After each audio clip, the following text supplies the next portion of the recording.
Indosat memindahkan aset senilai 34,2% dari total ekuitasnya, dan belum ada satu angka pun yang menyebut berapa kas yang akan masuk kembali. Inbreng Rp2,5 triliun ini bukan penjualan biasa. Aset backbone, akses, dan subsea fiber diserahkan ke PT Infra Fiber Teknologi. Tapi ISAT dan Lintasarta tetap menjadi pemilik entitas baru tersebut. Artinya, aset itu berpindah neraca, bukan berpindah tangan. Yang membuat posisi pemegang saham ISAT hari ini sulit dihitung ulang adalah justru bagian berikutnya. Rencana divestasi sebagian saham di Infra Fiber Teknologi kepada investor pihak ketiga bernama PT A Infrastruktur Indonesia Raya, dan nilai transaksi itu belum diumumkan. Sebagai kondisi yang mengubah logika valuasi, selama angka divestasi itu kosong, pasar tidak bisa memvalidasi apakah Rp2,5 triliun itu underpriced, fair, atau justru dibeli dengan premium oleh investor infrastruktur. Net buy asing sebesar Rp55,78 miliar di pekan 4-8 Mei, sebelum pengumuman resmi Inbreng ini, menunjukkan ada posisi yang dibangun lebih awal dari pengungkapan publik.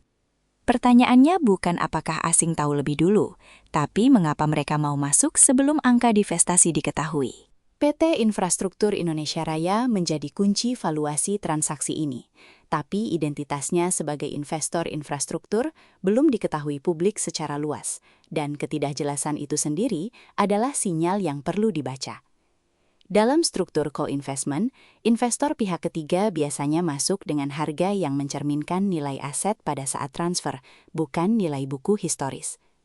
Jika AI Infrastruktur membayar di atas Rp2,5 triliun untuk porsi yang belum ditentukan, selisihnya menjadi realized gain bagi ISAT, sebuah angka yang belum masuk ke dalam konsensus earning saat ini.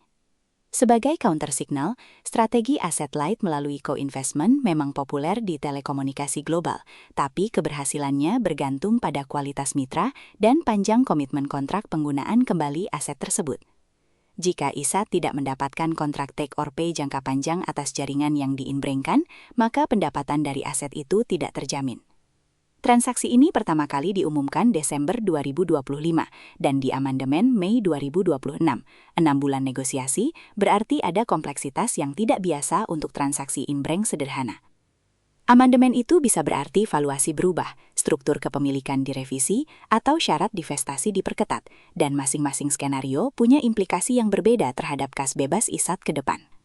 Selama porsi saham yang didivestasi dan harga transaksinya belum diungkapkan, modal arus kas ISAT untuk 2 kuartal ke depan pada dasarnya memiliki satu variabel yang terbuka.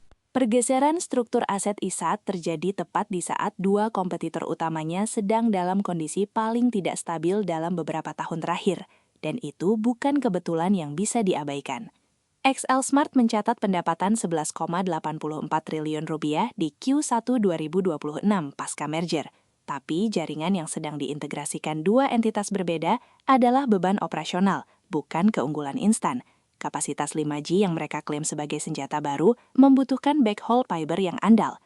Dan ISAT, melalui Infra Fiber Teknologi, kini memposisikan diri sebagai penyedia infrastruktur netral yang bisa melayani siapapun, termasuk kompetitornya sendiri. Sebagai pengubah peta persaingan, jika model bisnis Infra Fiber Teknologi adalah neutral wholesale carrier, ISAT tidak lagi hanya bersaing di level pelanggan akhir, ia mulai memungut tol dari seluruh industri. Di sisi lain, TLKM sedang menghadapi investigasi BEI atas dugaan fraud laporan keuangan periode 2014-2021 dengan 140 transaksi senilai Rp5 triliun yang dipertanyakan, plus tekanan dari SEC dan DOJ Amerika.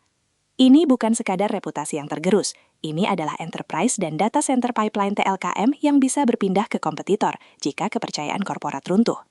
ISAT, sebagai pesaing langsung TLKM di segmen enterprise adalah penerima alami dari perpindahan itu, tapi hanya jika infrastruktur fiber mereka sudah cukup dalam untuk menyerap perpindahan volume korporat skala besar.